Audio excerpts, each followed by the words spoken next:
welcome to Do the Right Thing, your weekly writing prompt podcast. I'm Alexandra. And I'm Jarvis. Jarvis and I are two blues musicians trying to make it in the old music city, but we can't make it into any of the classy bars because we are just street musicians and we don't know any sheet music. So to up our sheet music proficiency and start, really spitting some fine bars, we are issuing a challenge. Each week you sit down to write a complete short story using 3 or 4 words from that week. Then we sit down on the podcast, we read a story, we talk about what we learned in writing it, or in reading it now. Man, I'm really bungling this one up. It's been a rough week, y'all. It's been a very rough week. And then we talk about stories sent in by you wonderful listeners. We're simply here to help you do the right thing. So, Doof Media Production. So last week was finals week. That's number 1. I just did a 2-day road trip to bring furniture and stuff to my dad's new apartment. Or it was more like 3 days. Drove cross country, and then I've just gotten back literally earlier today. So I am frazzled and dazzled, and so that's why this episode's coming out a day late. So it's, well, hey, we can't forget my sickness. Yeah, that's right. That's the other thing, is that Jarvis is not feeling real well. What happened? Tell us about it. So it started with a headache, and I was like, I am man. Man don't get headache. But then I got very, very tired, and I had the works, runny nose, the cough, and I was worried. I didn't know, hey, am I actually dying? Like, is this it? But and it was mostly in my throat, really. But waking up today, I got better, at least when it came to the throat. So I went, got COVID tested, did that whole thing, and then they hit me with $120 bill, which hurt more than being sick. Yeah. So for the good portion of today, hence why I am tired, also with the sickness, was spent trying everything I can to weasel out of paying these people $120 for me to sit in their waiting room for 3 hours. Yeah. So today's been pretty good, not gonna lie. You should try faking your own death. That works for me pretty often. Honestly, I might have to, because I don't like having to owe people, because I know like a lot of people within my family can't get houses because of that. Because they fake their own death? Be one of them. No, because they owe people, like they owe rent, or they owe a hospital, or something like that. So if y'all don't hear from me in the next 6 months, just look up someone named Hogan Hauser. That's a good idea. And you'll find my strategy is always to get a different payday loan from a different loan shark.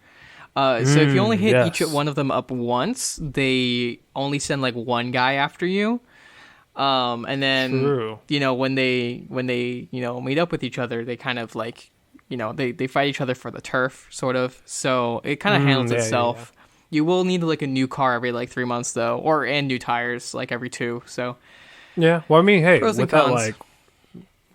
with that like payday loan, you don't really have to worry about it. You just have to get it. Yeah, exactly. Because you already have the money. Here's one thing you can do. You can go to one payday loan shark, right? And then you pay the last one with that payday loan, and then with that one you take out a new loan, and then you pay the last one before that. And you just kind of do a whole cycle it through. Yeah, exactly. So a lot of strategies out here in middle America.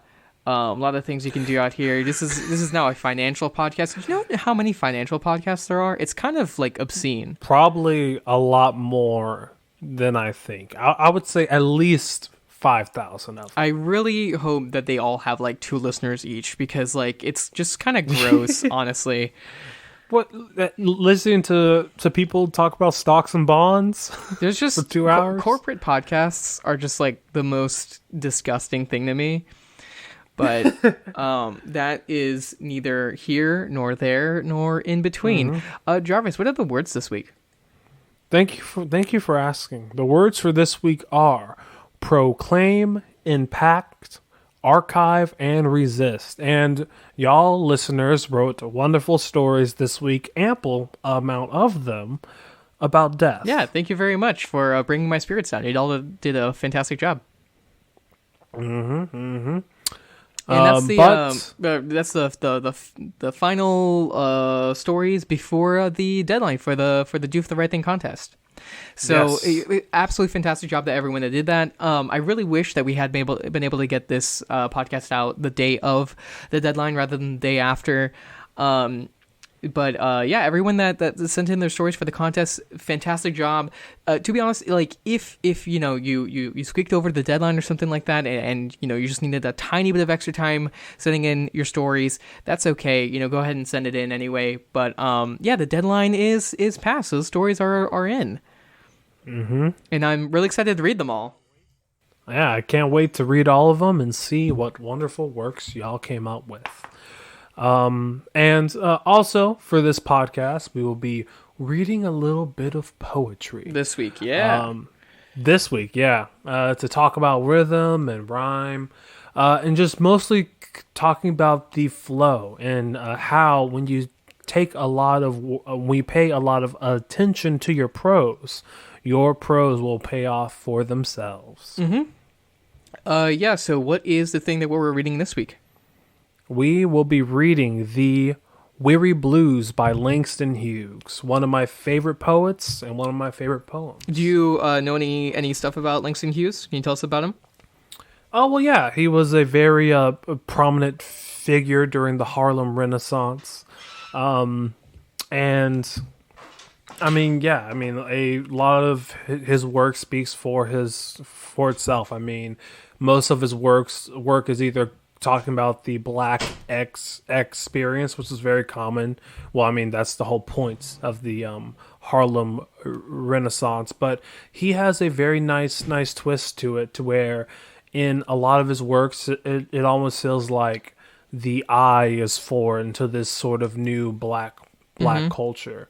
To where during the time, his work was a lot more accessible to a wider audience than most, because of his willingness to, I guess, let the reader understand it first, kind of dumb it down, in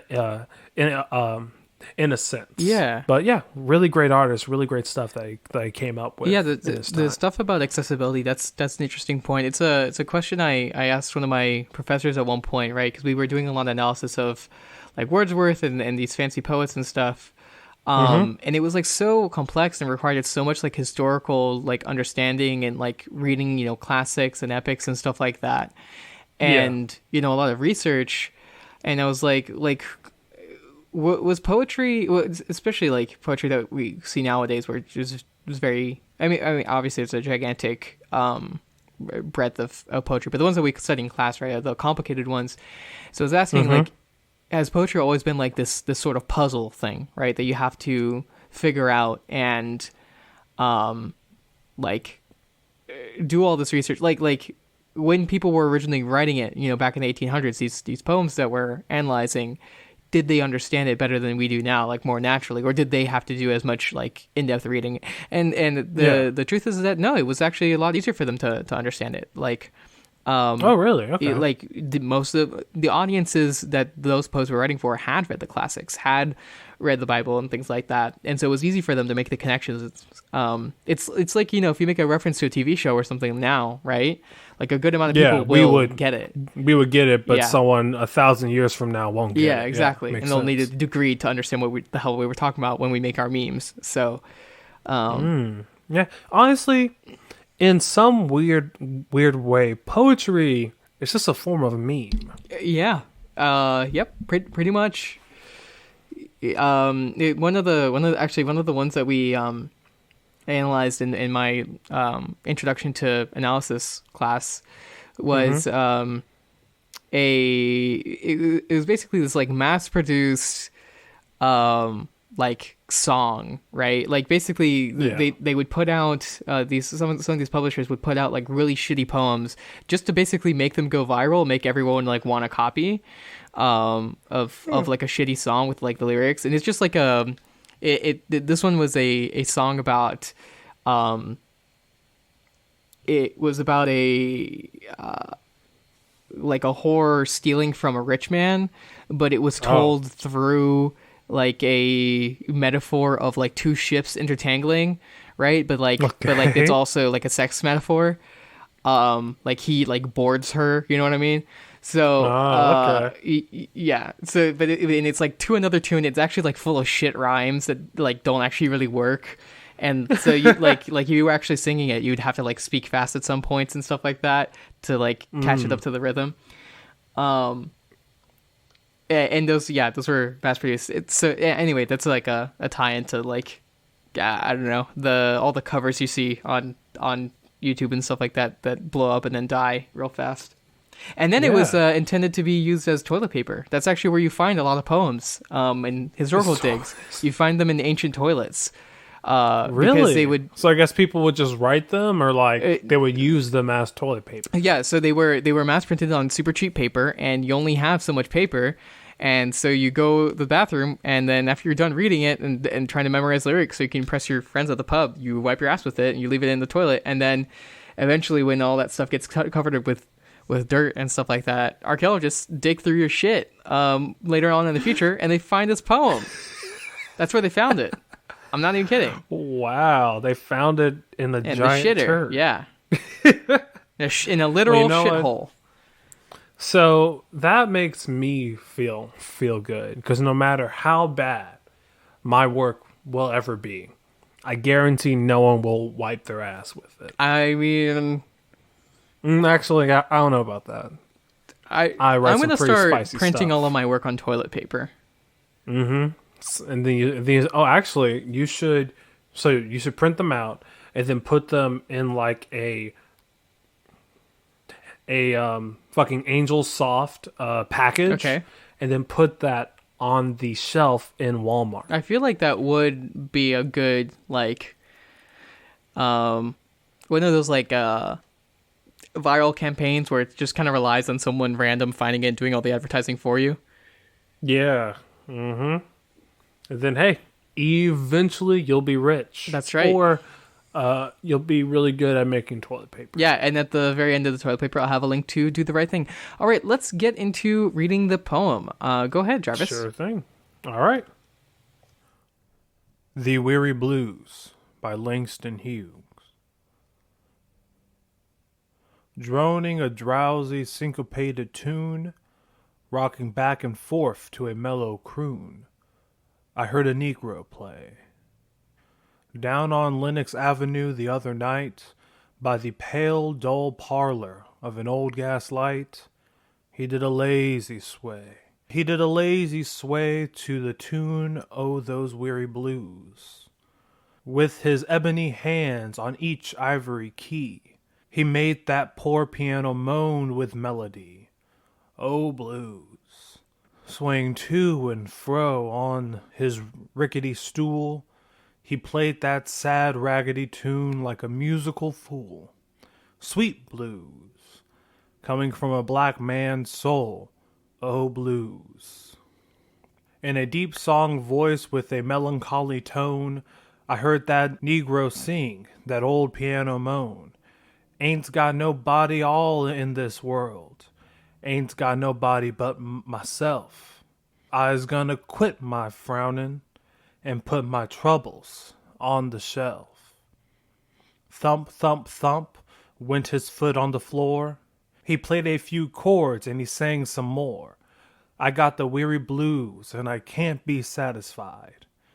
Got the weary blues and I can't be satisfied.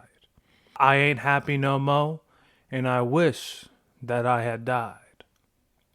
Far off into the night, he crooned that tune. The stars went out, and so did the moon. The singer stopped playing and went to bed, while the weary blues echoed through his head. He slept like a rock, or a man that's dead.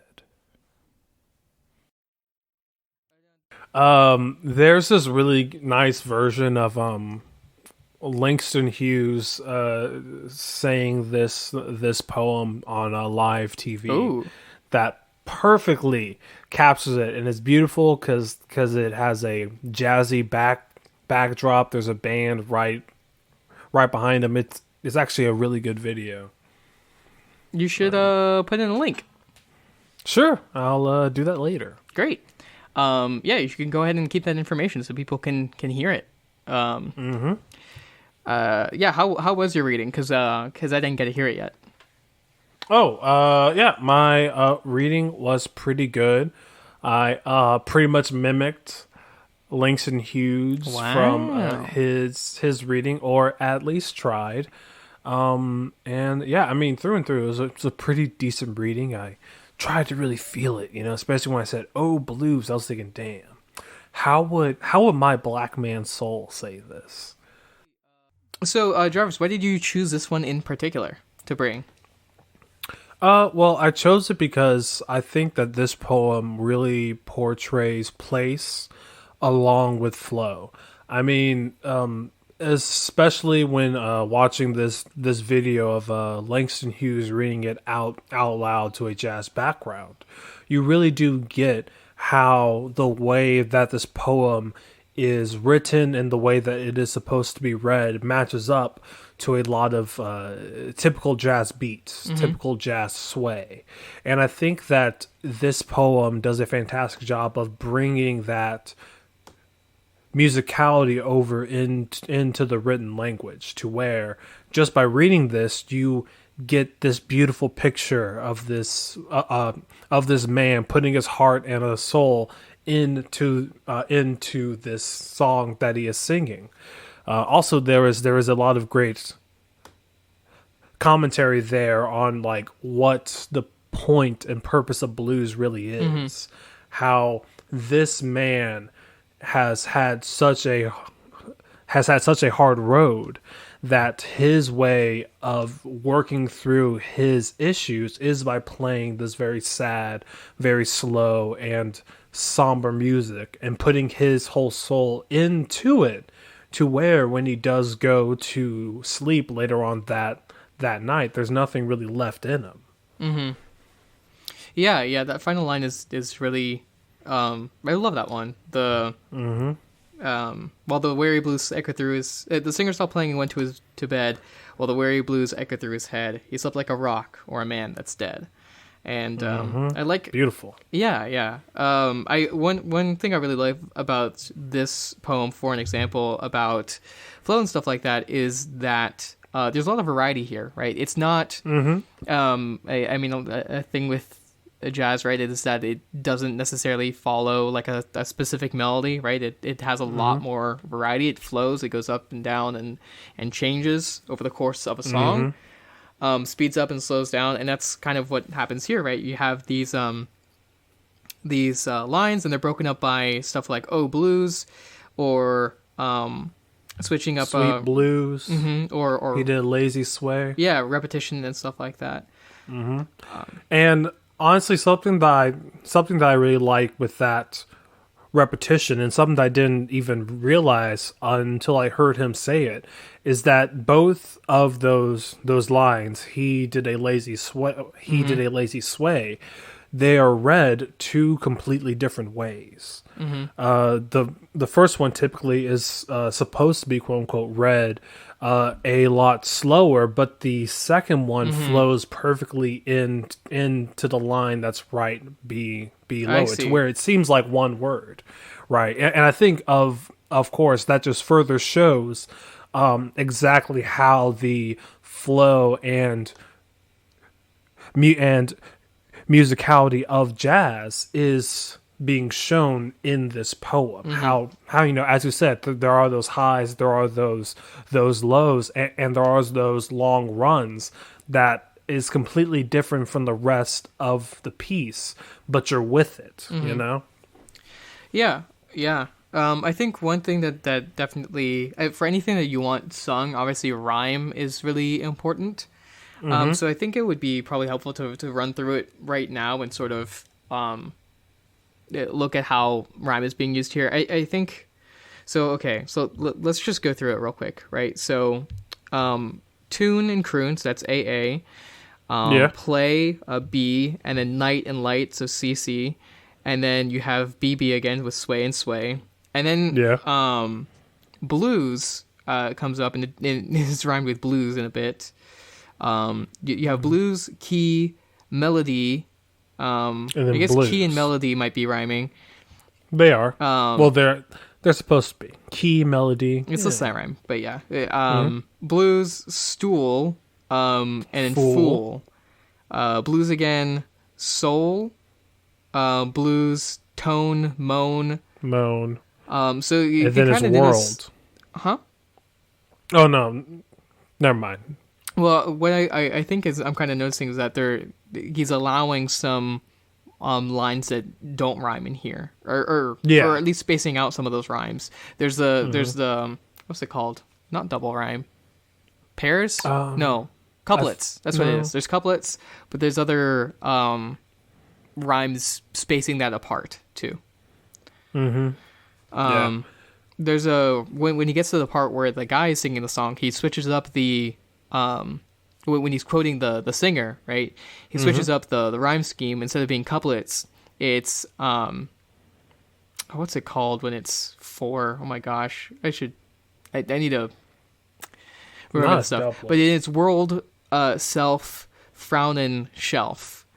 So I think one of the key things in this one anyway, where we're looking at jazz, is that there's a lot of variety here.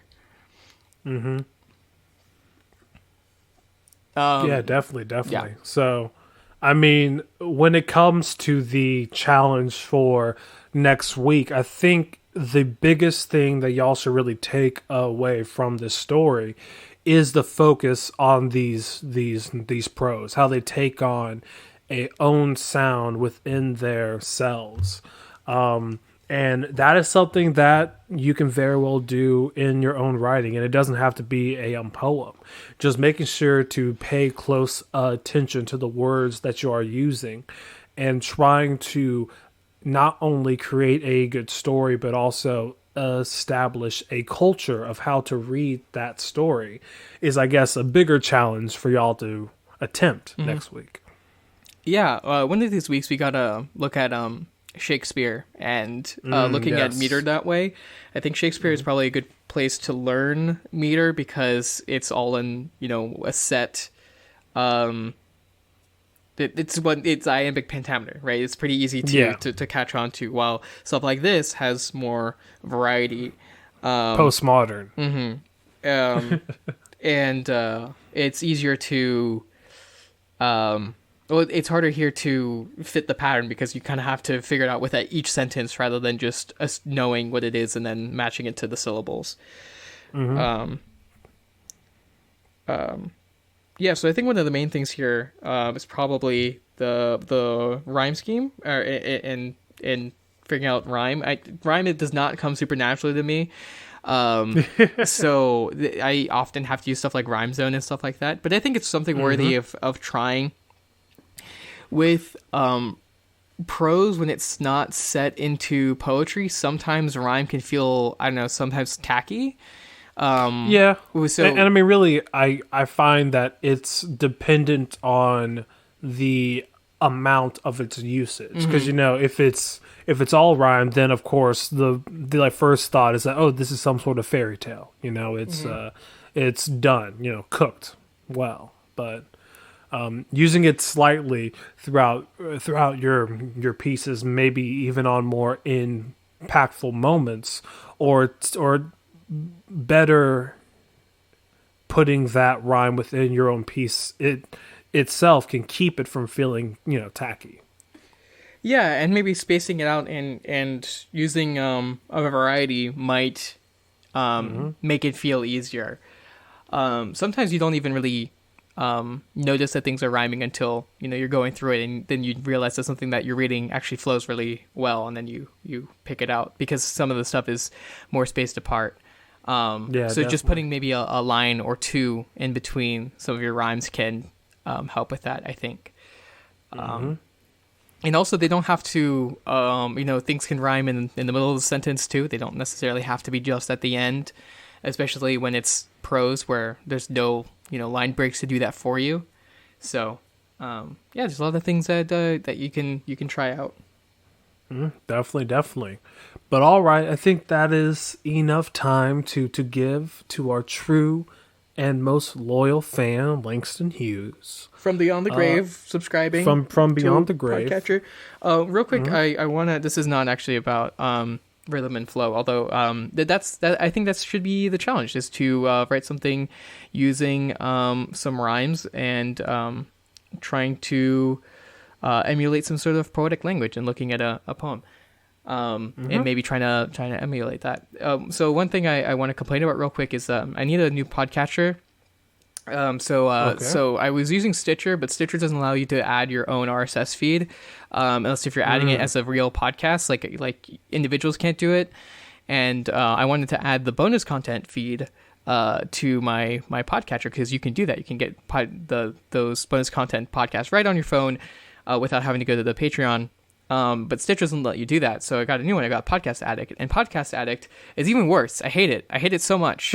I need a new one right now. It's terrible. So if y'all have any good podcast catcher recommendations, please send me an email. It's very important to interrupt the lesson of the week. Of course. But as always, let's just go ahead and move on into our listener submitted story section. As you know, we are going to spoil all of these stories, so after we announce them, stop, pause, go, read them, and then come back so you'll know what we are talking about. That's right. So, the stories we are going to be reading this week are by Glittering Coast, Nicked You, Captain Rhino, Mora Didamail, and Calinero 985.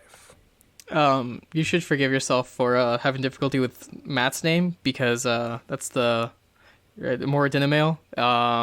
It's specifically made to be the hardest thing to pronounce. So thanks. Yes, thanks, Matt. We appreciate it. It's very mouthy. Thank you, Matthew Freeman. All right, let's get into it. Who is first? First is Nicked You with Savior.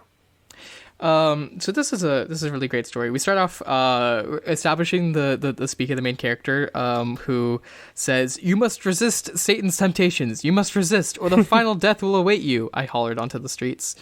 So we immediately establish that our main character here is a street preacher, and as he goes, we realize evangelist. Yeah, he's not actually this is not a twist on that character, right? Where sometimes the madman on the street is correct, or I mean, we don't know if he's correct or not, but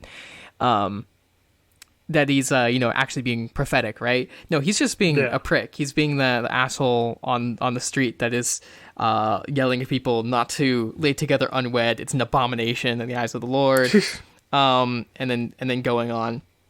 And so he asks the crowd, who wishes to be saved, and no one answers, and he feels like a failure, right? And his wife left him, even though she used to join him, and now he's alone to preach on the streets.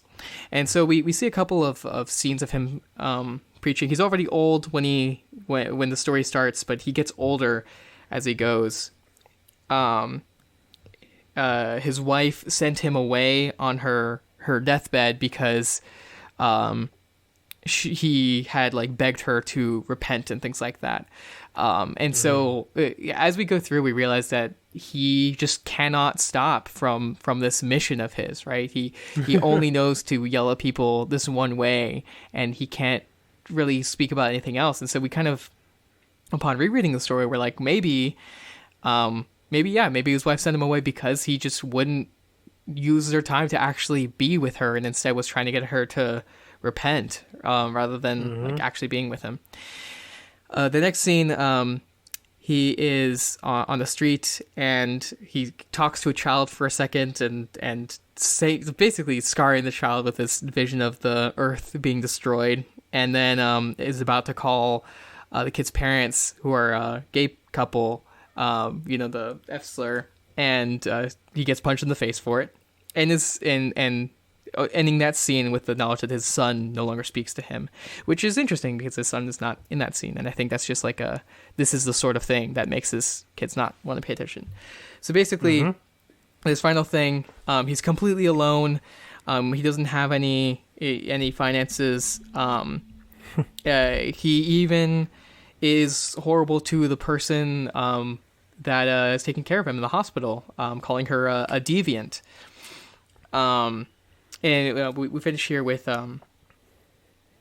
I was certainly dying. It would be soon now. I wondered how many people I had actually saved. I hope my son could still be saved, if by someone else. I could certainly not save him. God forgive me for my failures. So I really love how this story depicts this preacher's life and sort of it really masterfully tells us without having to tell us what's going on here, which is that this guy has pushed everyone away, and this one, he has a noble cause, right? He really does think that he needs to save people from eternal damnation. But he does it in this self-righteous way that only hurts people, and he doesn't actually try to speak to them at all. Definitely. I mean, I really dig this story first and foremost because I really like the point of view that is being used here. It reminds me a lot of this James Baldwin short story, Going to Meet the Man, which is also told from the point of view of someone that you would normally consider the quote-unquote villain, right? The bad person, the person that is preaching hate on the streets. And I mean, as you said, I think through this point of view, we also gain more understanding into the possible mind of this person, to where by the end I really understood kind of who this character is and why they are where they are. So overall, I mean, it's really great. It's really great storytelling through and through, and I'm hooked to it the entire time because it's this very rich point of view coupled with a lot of great moments and flashbacks about their life that leads up to their final end. So overall, fantastic job. Really dug it. Yeah. I think it drew out this life with great clarity. So. Well, all right. Up next is Glittering Coast with a new adventure. So we open here that our main character lives in the cave with others of her coven, and it's her home, and she really likes her home. They all have magic with the element of death, which she knows that the outside world probably doesn't like as much, but it's home, and she uses it well enough. Eventually, she needs to leave. The time of her Zugalal, which we assume is like a sort of coming-of-age ceremony where she has to leave for like half a year at least to find a place in the world, comes, and she has to go. So she goes to the nearest city, and she gets there, and already she's like assailed on the way out, right? She has to fight off monsters and things to get there. When she gets to the city, she's like overwhelmed by the sights and sounds, and she's supposed to go to this one boarding house that's run by someone with the same kind of magic as her, so would be biased, in her favor. But instead, she takes a risk and follows a kind stranger to go to a different place, and gives them her information and what time she can work and stuff like that, and what's her magic. And she writes death, and there's clear that there might be like some judgment, but not too much. And she gets to her room and settles in, and she's able to get a job at a bookshop, which is a really cute idea, for a witch. And starts making friends and exploring the city.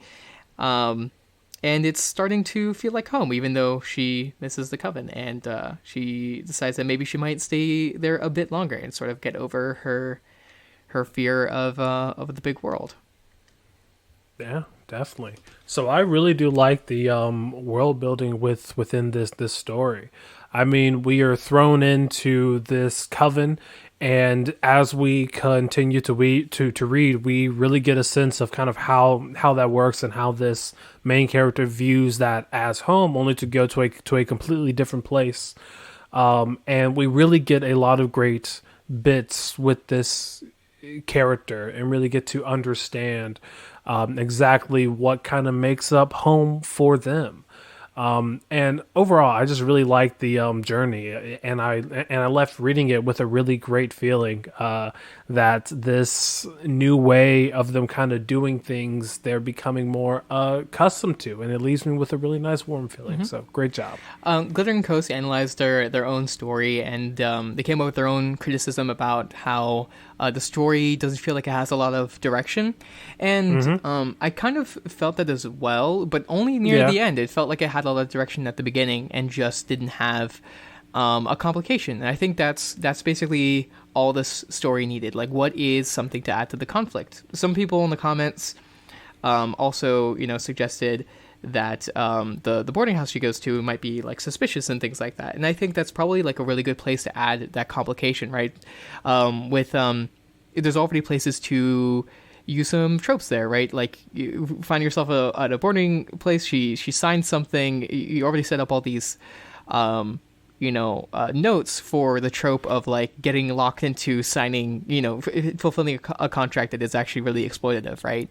And then, maybe she has to work these super long hours and, has to escape the evil, evil school teacher kind of trope. And not that she's a school teacher, but so those tropes were already there. I think just adding a sort of complication, something else for the character to face, was the only thing that this story needed. Definitely, but great job. And up next is Mora did a mail with the yeah. Let me just say that because that's stuttering. No, that's fine. The Anaristi Vigilante. Yeah. Okay. So Matt says that this is a fanfic of The Dispossessed, which was as he promised in last month's book club. That's the book that they covered. I think. Oh gosh, I haven't been paying enough attention to the book club. I'm too behind on my reading. I started catching up on Pact or Pale. I mean. Nice. Which are so good. This is so good. I keep forgetting how good these stories are. Anyway, so I have no idea if there's spoilers in this. If you don't want any spoilers of The Dispossessed, I assume maybe don't listen to the next couple minutes. Yes, I don't know. I have no idea what the level it is. But anyway, Vishek is hammering on the door of Ramor, talking about how there's been 5 murders, and we get more information that 5 women have been killed in the town in the past few months, and so Vishek it wants to investigate, right? He's the one that he says he's gonna solve the murder. So he goes inside. This is a place with no locks. The Odonian people don't have any locks at all. It's sort of against their principles, but there's a safe to keep in the mining tools, which Vishek is asking Ramor to give him one to be used as a weapon for self-defense against whoever this murderer is. And we get a little bit of hints of world building here that I think are done pretty naturally, where Vishek is worrying about, he's all for like not having locks, but also some things maybe should have locks. Dangerous weapons. Maybe a kid shouldn't get into them because they could blow stuff up, which would be bad. We have a conversation here. Ramor is trying to talk him out of being a vigilante and investigating, but Vishek is dead set on it. There's been 5 deaths. It seems like there's definitely a murderer, and it's clear that he's not a detective, right? He's just somewhat. He's hyped up and thinks he's going to be one. Ramor tells him to practice with the gun in the ravine, so somewhere outside of the city, to make sure that he knows how to use it. And Vishek says he's going to start interrogating someone the next day, and he leaves. And then we stay with Ramor after Vishek leaves. Ramor thinks about how if Vishek tries to fire the plasma cutter without fixing something, it probably will kill him. Ramor is going to need to follow him into the ravine to ensure that Vishek's test fire resulted in a catastrophic accident. Then he would need to consider requesting a transfer to another town. He had become complacent, and he silently thanked Vishek, the perfect socially conscious Odonian vigilante, for pointing it out. So they're revealing that, the actual prime suspect was the one that's trusted the most, which is a wonderful, wonderful twist. I know, it's a great twist. And I mean, overall, I really do dig this story. I love the back and forth between Vishek and Ramor. I really think that they do have a pretty good rapport. And I think that really does drive me through this story, coupled with really great world building and a really good use of place. And I mean, honestly, after reading this, I will try to dive into the book, or at least listen back to the old book clubs, because I don't know, this short story makes this world seem very interesting, especially towards the end when we get that nice twist that kind of puts a really nice final punctuation on this story. So really, really great job overall. Yeah. I think the twist about Ramor being actually the suspect is one of those really great examples of a surprising but inevitable twist, where it's like, oh, of course. Even though it's a very short story to set that up. Definitely. So thank you very much. And up next is Captain Rhino with Sacrifices Must Be Made. So, Captain Rhino notes that they were writing about death before it was cool. I'll allow it. Yeah, it's plenty of people following the theme this week, so we really appreciate that. So the general has a plank of wood stuck through his chest. He's he's bummed out about that, because he's been through so many battles and things like that. But what's going to kill him, at least as he thinks, is going to be his carriage slipping off the road and crashing, and the driver's pinned under the carriage, and he has a piece of wood through his chest, and the horse is dead, and they're probably not going to be saved.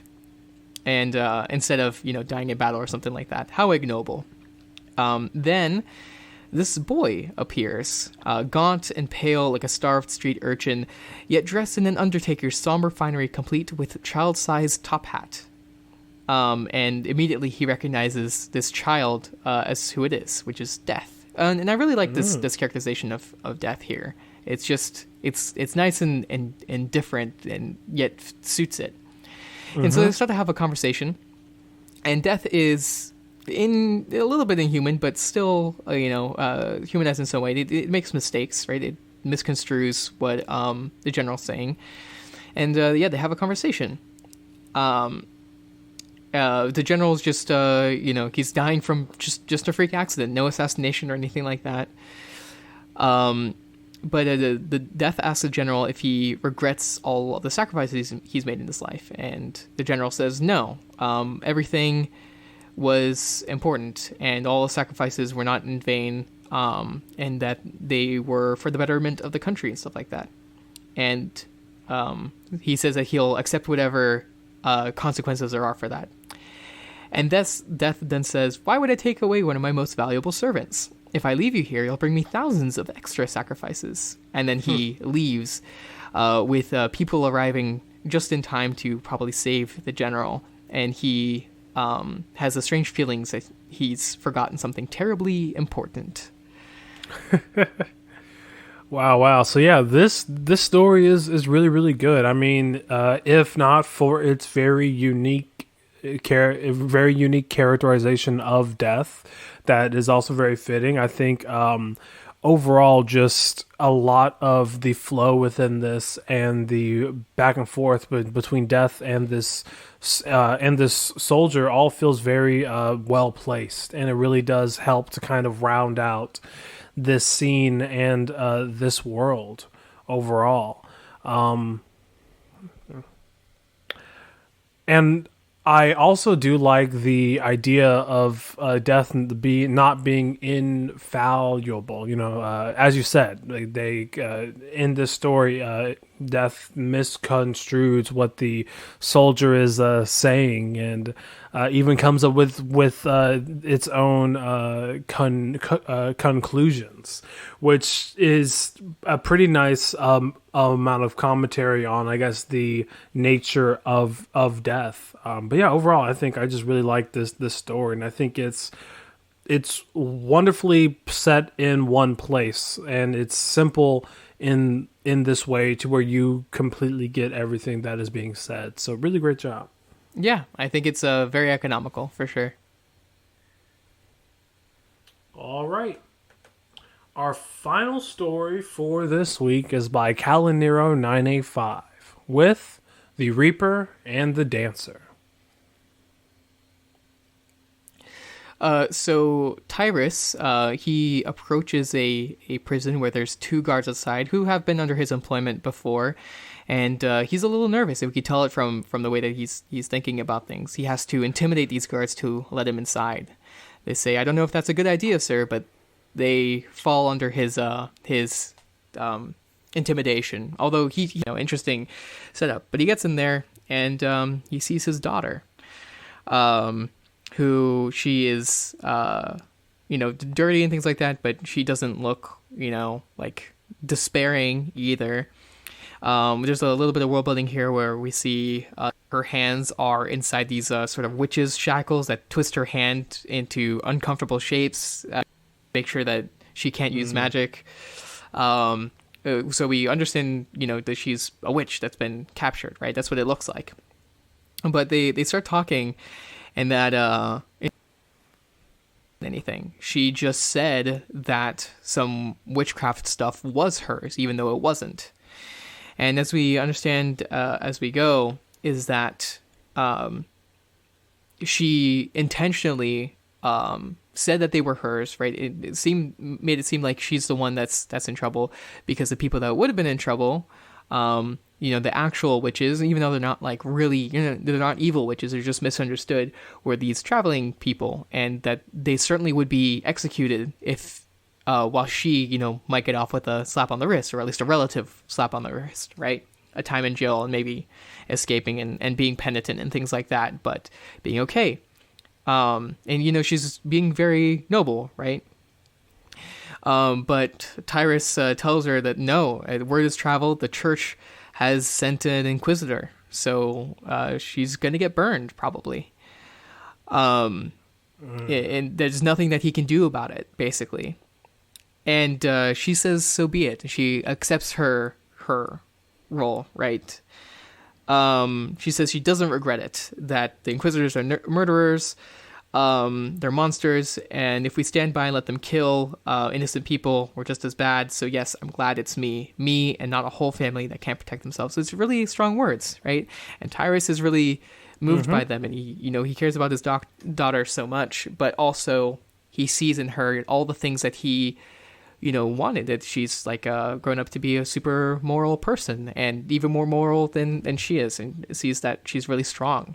And as he exits, he thinks about how, if he decides to fight the church, hundreds could die, but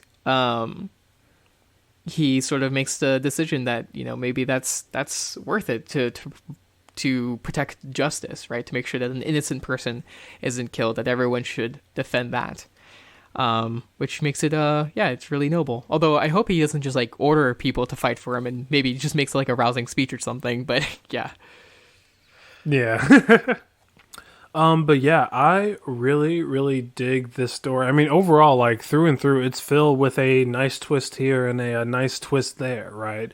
And these subtle twists that happen with it, with her not actually being the one that caused the magic and all that, really does keep me interested in this story throughout. And I mean, that coupled with these nice bits about the wider world, hints at this sort of class slash prejudice system, all of it just really worked well, and I like how nothing in it really felt too forced. Like I there never really for me was a large dump of sort of exposition and setting up how we are slowly moving through this story and this world, while it not feeling too forced upon me, making it a pretty easy and smooth read.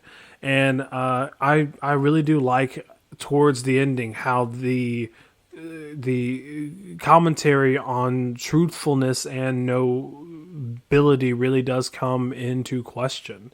And I love and I love a lot of things being said about it. So really great job.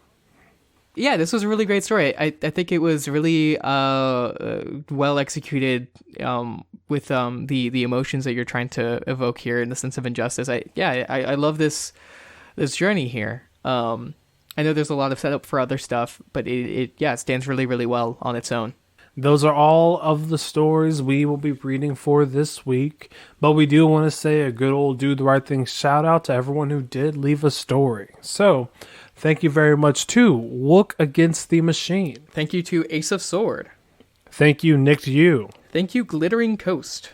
Thank you, Captain Rhino. Thank you, Matt Said Words. Thank you, Calinero985. And thank you, Moradinamail. And we also want to say thank you to everyone who did leave 2 or more comments. Leaving 2 comments not only allows you to say more about your own piece, but you're also providing someone else with crucial feedback to help them become a better writer.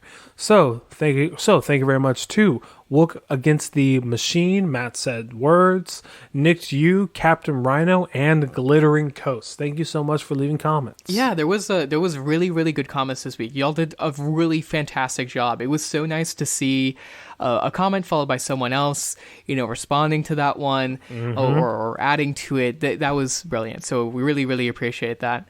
Also, there was an uptick, right? I'm sure people are sending the stories in right before the due date of the Do the Right Thing contest, trying to get a story in, which is super, super valid. As the weeks go on, even though this contest has ended, the amount of time where we'll be accepting the new.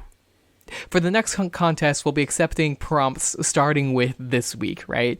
So in 3 months, we'll have the next Do the Right Thing contest, and you'll be able to use the story from whatever story you write this week coming now. So even though there's not a contest for a while, don't shy away from writing stories now to have that stuff to work with when the time rolls around. Exactly. If you want to be like all of these wonderful writers and submit your story to Do the Right Thing, you can do that by going to /r/Do the Right Thing. All you have to do is sit down for 30 minutes and write a complete short story using 3 or 4 words from that week. That's right. The place to find out the words as soon as possible would be on Twitter, which is @RightThingCast. Don't forget to follow our Doof Media Twitter for other assorted announcements about, patron sort of stuff and or anything else. Turn on your notifications, hit that bell, right? Or you don't have to do that, but if you want to hear the stuff as soon as it comes out, that's a good place to do it. Actually, hitting the bell for Do the Right Thing is not a bad idea, considering we only do an announcement every week or two, one or two a week, so it's not like we're gonna spam you. Yeah, don't hit the bell for my personal Twitter account. You will get very annoyed. And if you want to support us and everyone else in the Doof Media, you can do that by donating to the Doof Media Patreon. All you have to do is donate $5 or more per month, and you'll get access to the Doof Media Discord, including exclusive bonus content at the $10 level. That's right. We were just talking off air about what the next Doofover should be after our next 2 that we're planning to do this month. It's now winter, so I actually have time to binge stuff. So maybe we could get even we'll get those 2 out at least. So Death Note and Steins Gate. But after that, what I was thinking? If I can set it up, I don't have a PlayStation 2 at hand, but I really want to play the Shadow the Hedgehog game again. The best game ever made, it's baby. So edgy. It's so edgy, y'all. It's Chaos Control. It's Sonic, but with the guns.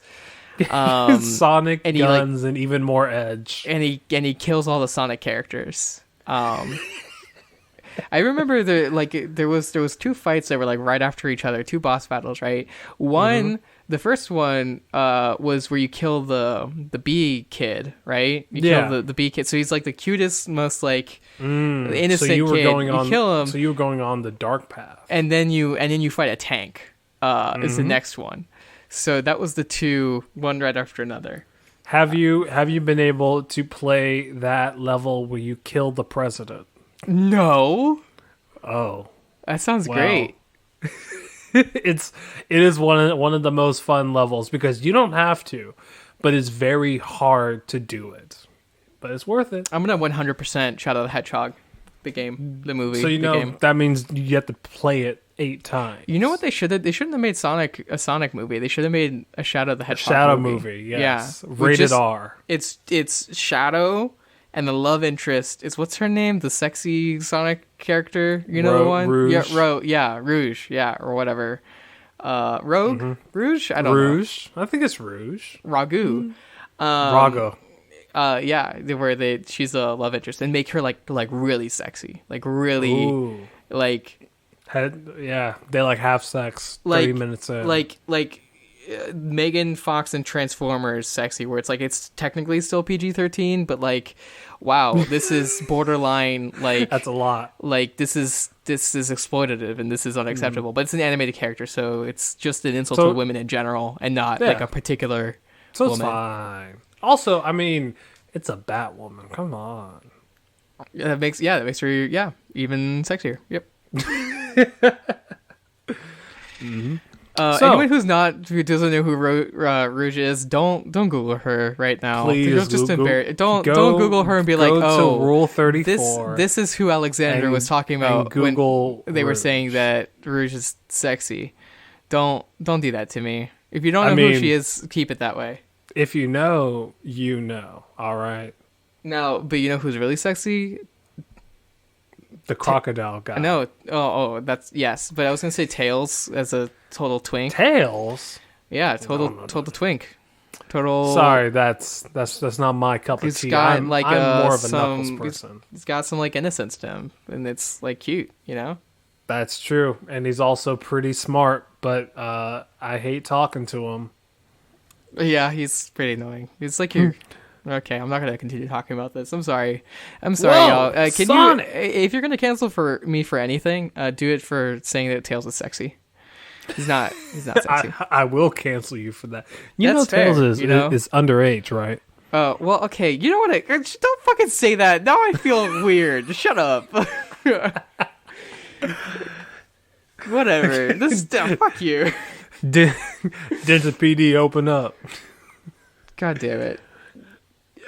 So now I feel weird. Can you tell me what is going on in Doof Media?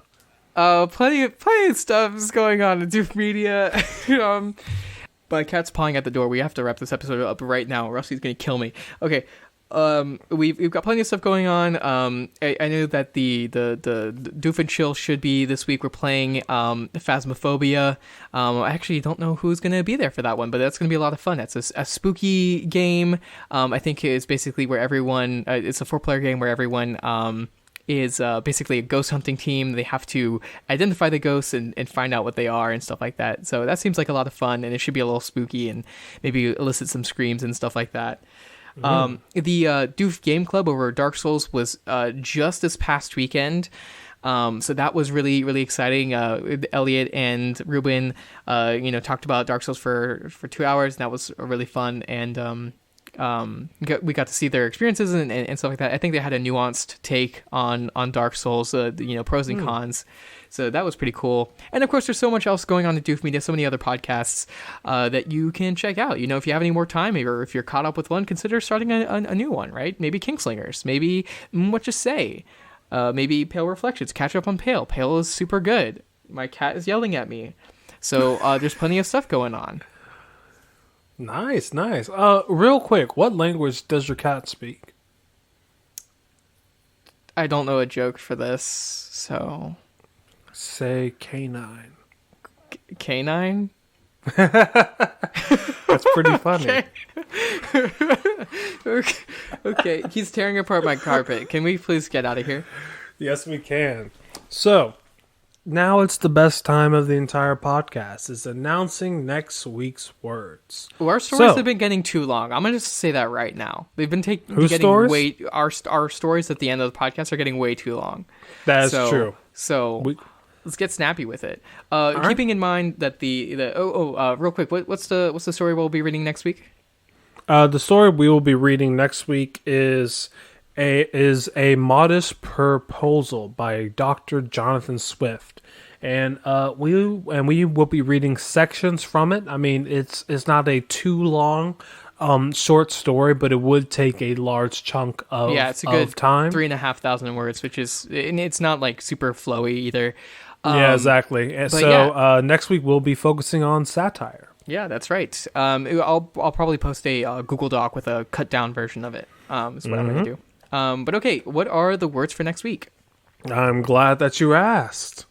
The words for next week are tribe, subway, outlook, and entertain. So a tribe, which is a group of people usually related in some sense. There's also the sense of cultural tribes.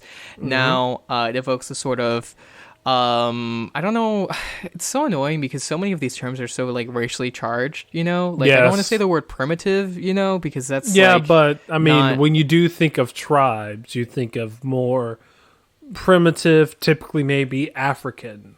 Yeah, I guess it just feels weird to talk about it like that. Like, it is weird, but that's just like that's the language that we have used. available to us, I guess. Yeah. So that's frustrating, but anyway, So it's usually like a larger family group, kind of, or not family group, you know what I mean, like a clan kind of thing. A tribe, tribe. The next one is Subway, which is the fast food chain. That's about it. That's the only thing I can think of. And then make sandwiches, but don't get their tuna. So a couple times I've gone to Subways in the middle of nowhere, and they have this really weird smell that I've only encountered a couple times, and it's like extremely unpleasant, but not in a way you'd think. It's like this like metallic smell that sort of is like in the back of your nose, like back and down, so it's like throaty, but above your mouth is kind of where it is. And so it's like in that like nose ridge that's in the back of your. Yeah, maybe. Yeah. And it's not like a sharp metal scent, but it sort of is somehow metallic. It's really weird, and it's super hard to explain, and it's super unpleasant, but it's not like, it doesn't smell just like, it doesn't stink. You know what I mean? It's really weird. Yeah.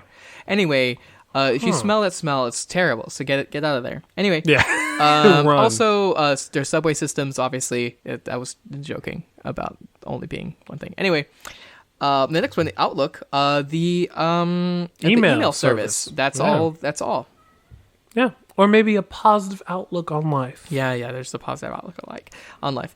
And then entertain, which is to amuse someone else with your antics. So Jarvis, tell me a story with these words right now. So a story that I'm going to be talking about next week is basically the Warriors fan fiction. So we follow this nice tribe of these kind of street hockey punks, right? And they're riding hockey punk cats. Yeah, and they're riding the subway to go and fight the clown gang. But you see, one of them is kind of fed up with this life that they've been living. I mean, it is fun, and he loves hanging out with the bros, but he wants more from his life. He wants to be a stand-up comedian. He wants to be a entertainer. He doesn't want to keep on beating up other kids just for this fake sort of territory. So he decides to change his outlook on life and drop everything that he knows to start a 9-to-5 job. Wow.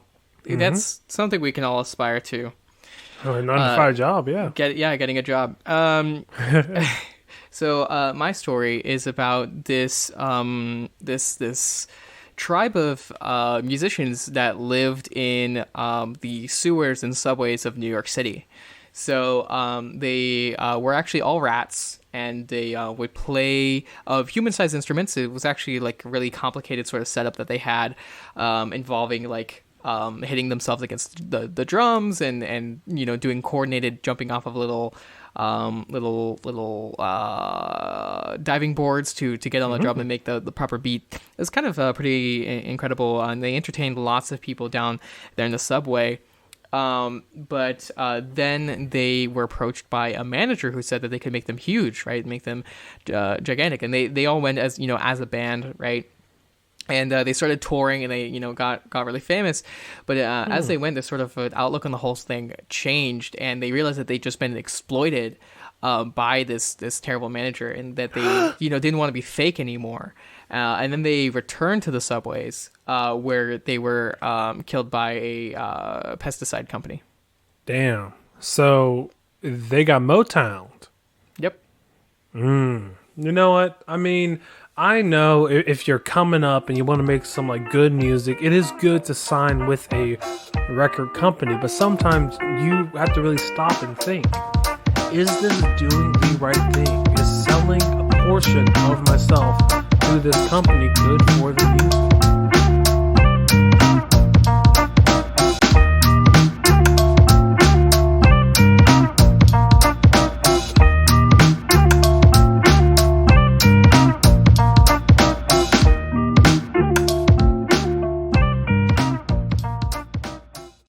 You should have sex with Knuckles. That's right. He's packing. I want to get fisted by Knuckles. Oh my god, that would actually kill you.